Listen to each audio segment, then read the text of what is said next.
Bon, j'ai quand même réussi à trouver un véhicule sympa à prendre en photo. Donc, c'est une Porsche 992 Carrera 4S.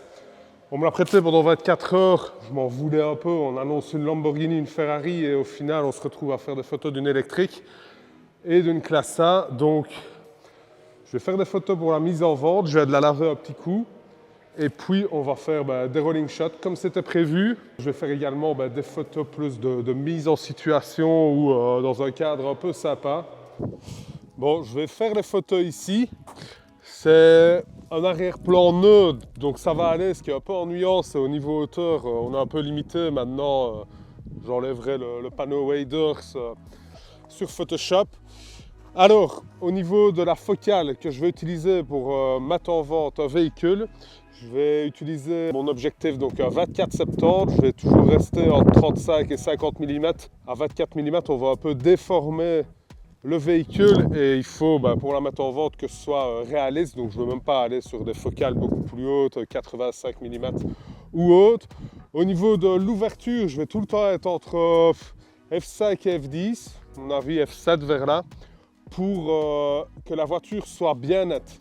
Pour des photos de détail des jantes, les freins ou même l'intérieur du véhicule, là je peux descendre au niveau de mon ouverture et donc être à f2.8. Je vais utiliser bien sûr un filtre polarisant pour enlever tous les reflets, surtout sur une voiture noire où c'est un peu le pire à prendre en photo. La météo est quand même idéale où il fait gris. Une journée en plein soleil, là il est midi, vous oubliez parce que le soleil est au zénith, donc vous allez avoir le soleil comme un spot au-dessus de la voiture, donc pour prendre les photos des jantes en détail, c'est quand même très compliqué. Je vais poser la caméra sur le trépied, je vais faire les photos parce que je sens qu'il va quand même assez vite pleuvoir.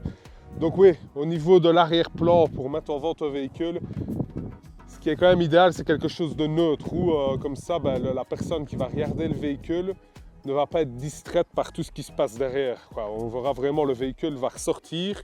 Ici, bon, je suis noir sur noir, ce serait mieux si le bâtiment était gris derrière, comme ça le véhicule noir ressortirait plus.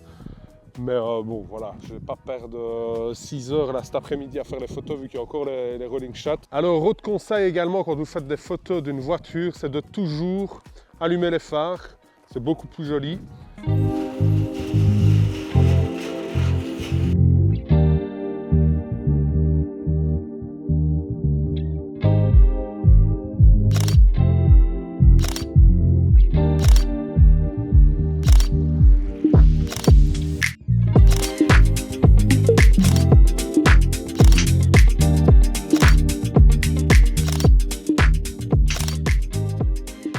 Vous avez pu le voir, j'ai tourné la voiture un peu dans tous les sens pour prendre tous les angles.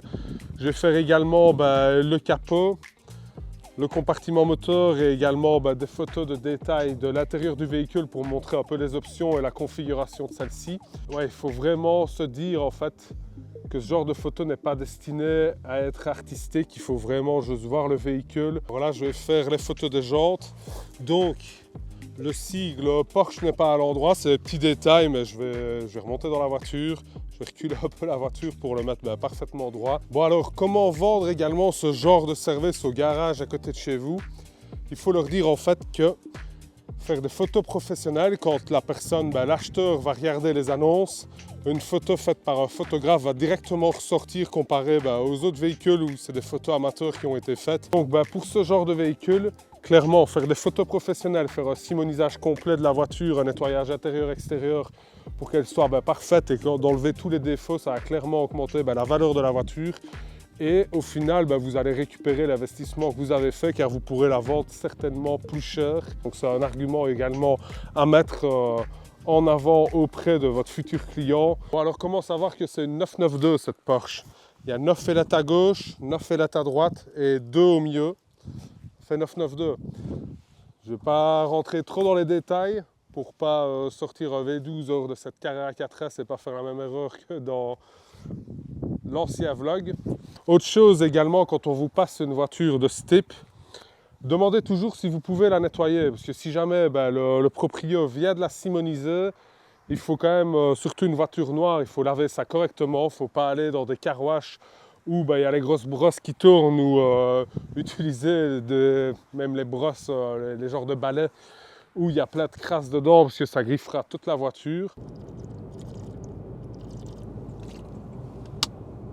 J'ai quand même mis l'effort de mettre une petite chemise par au-dessus de mon t-shirt parce que j'étais en Porsche. Les cheveux, on a mis une casquette parce que ça devient cata. J'essaye de faire un brushing là pour l'instant, mais ça ressemble pas à grand chose. Si je devais critiquer quelque chose, je trouve que l'intérieur est quand même assez basique. Maintenant, à mon avis, dans la config, il y a moyen de mettre des baquets un peu plus... genre des baquets en carbone ou quoi. Bon, alors je vais faire 2-3 photos ici, c'est encore sympa avec les feuilles. Je vais essayer de me trouver un autre endroit. Bon, niveau coffre, on sait mettre quand même le petit sac. C'est pas si mal.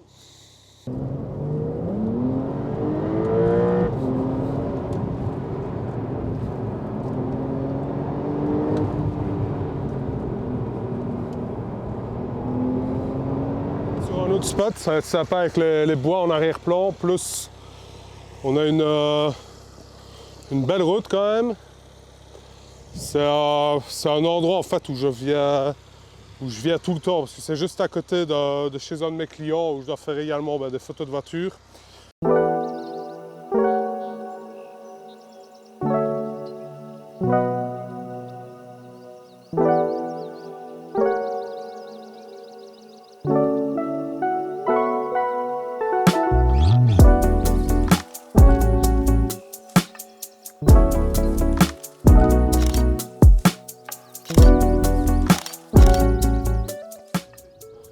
Bon alors c'est parti, on va faire quelques rolling shots. Donc j'ai le filtre polarisant qui est mis, je vais le régler. Une ouverture de 5.6 comme ça, j'ai là, oh là là, ça c'est beau ça. C'est ce qu'on disait, les camionnettes c'est pas toujours idéal. Alors on a notre Dreyer bloc là, il ne suit pas mes scènes, il veut pas se rapprocher de la camionnette, ça m'arrange pas.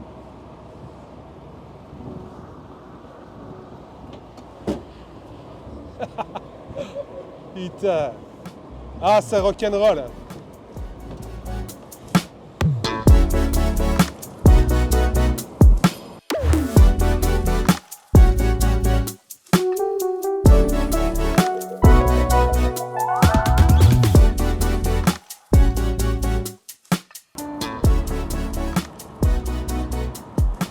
Il peut y aller.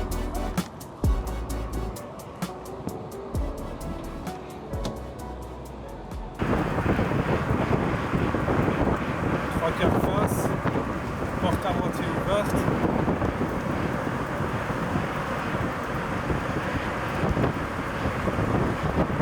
Ah, c'est beau, hein? Bon, alors, concernant les rolling shots, ici, c'était pas vraiment le meilleur exemple. Maintenant, ils étaient juste destinés au vlog, donc c'est ça que je n'ai pas vraiment pris le temps d'attacher les portes de la camionnette correctement, ni de mettre un harnais de sécurité, etc. Mais c'est quand même toujours mieux de le faire. Également, c'est bien d'avoir des talkie-walkie, comme ça vous savez communiquer beaucoup plus facilement avec la personne qui est dans la voiture que vous filmez. Et concernant l'ouverture, là j'étais à 5.6, on peut même monter plus haut, même jusqu'à F10, comme ça on a vraiment une voiture bien nette. Vu que la voiture est en mouvement, il y a directement un flou d'arrière-plan qui se crée. Alors je tenais également à vous remercier ceux qui ont commandé des vêtements sur le site Waders. Ça m'aide, j'ai remarqué la différence justement avec les vlogs et j'ai été surpris parce que je ne fais pas des masses de vues, mais il y en a quand même certains de vous qui ont commandé des t-shirts et des pulls. Donc on a quand même une collection où il y a une variété de t-shirts et on a également des pulls, il y a encore des promos sur le site, donc n'hésitez pas à aller voir. On va conclure ce petit vlog, je suis ici chez Dynatech, donc chez un de mes clients.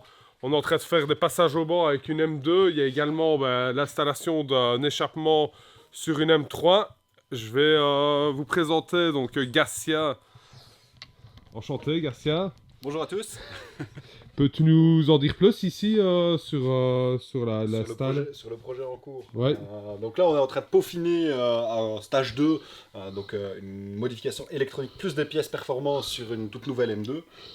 L'objectif du client, sortir plus ou moins 650 chevaux. Objectif atteint ce matin avec 724 sur le banc. On diminue pour correspondre aux attentes du client. Et là, on va pouvoir la shooter sur le banc pour faire le test final, valider que tout est bon et pouvoir la rendre au client qui attend son auto patiemment.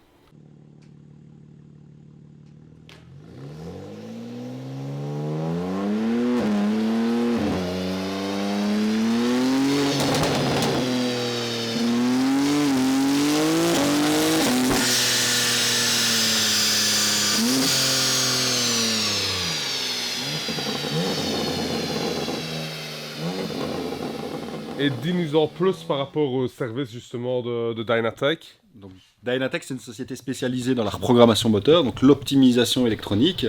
Et en plus, on va avoir différents niveaux de préparation avec, outre la partie électronique, on peut aussi installer des pièces performance, comme c'est le cas sur celle-ci ou sur la M3 qui est derrière. Et le but, c'est forcément sortir plus de chevaux, plus de couple, consommer moins, avoir un véhicule plus agréable à la conduite de tous les jours. Et en plus de ça, on a également un département agri qui s'occupe spécifiquement des problèmes que rencontrent les différents agriculteurs avec leurs machines et tout ce qui va être engins forestiers. Et puis alors, une petite partie Active Sound avec les Active Sound Thor qui sont fortement plébiscités ici en Belgique pour le moment.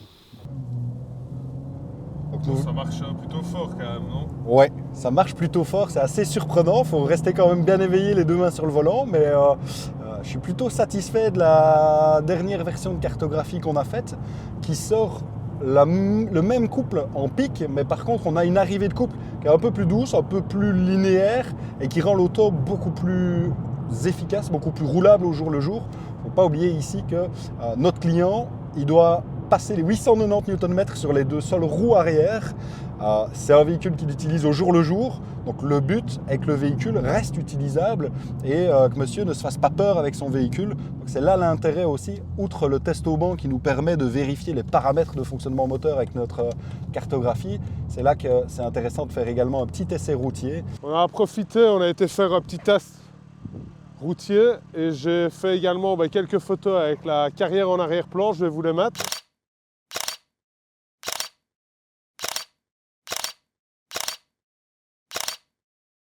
Bon c'est fini pour ce petit vlog, j'espère que ça vous a plu. On va terminer par vous montrer un peu le son que ça sort.